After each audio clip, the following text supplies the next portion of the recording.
So today we start our next topic of non-profit organization that is called specific fund.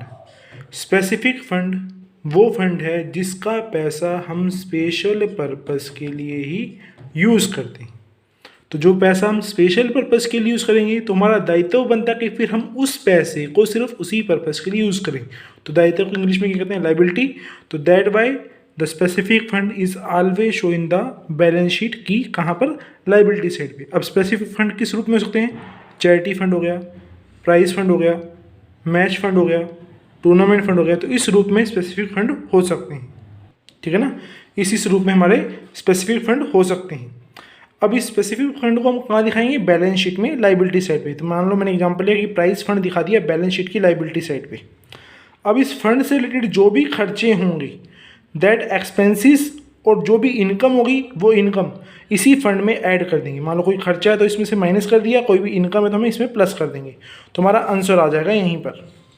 Clear है?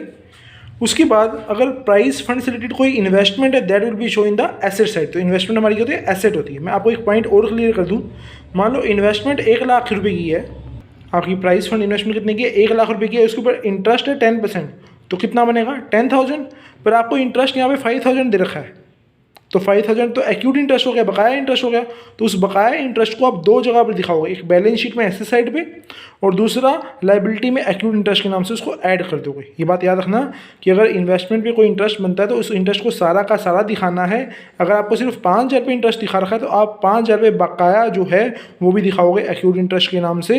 एक तो liability side में add करोगे और दूसरा इन्वेस्टमेंट में ऐड कर दोगे, तो हमारा प्राइस फंड का टोटल अमाउंट आ जाएगा।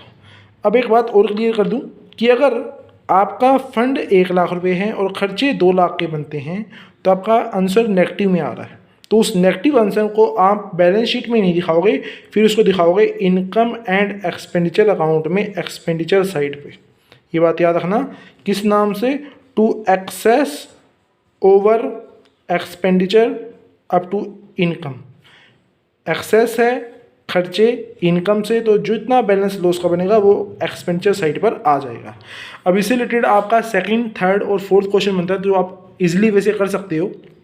फर्स्ट क्वेश्चन आपका इंटरेस्ट फीस का है, जो मैंने आपको लास्ट जब आपको पॉइंट क्लियर करे थे इंटरेस्ट फीस के, कि अगर इंटरेस्ट फीस के बारे में आपको कुछ ना बोल रखा हो तो आप उसको इनकम एंड एक्सपेंडिचर अकाउंट में इनकम साइड दिखाते हो। पर अगर आपको साफ शब्दों में बोल रखा हो कि कैपिटल नेचर के आइटम है, then it will be show in the balance sheet. तो बैलेंस शीट में कहाँ आएगा? लाइबिलिटी साइड में, कैपिटल फंड में ऐड हो जाएगा इंटरेस्ट फीस। क्लियर है? तो आप फर्स्ट 4 क्वेश्चन इजिली वैसे कंप्लीट कर सकते हैं।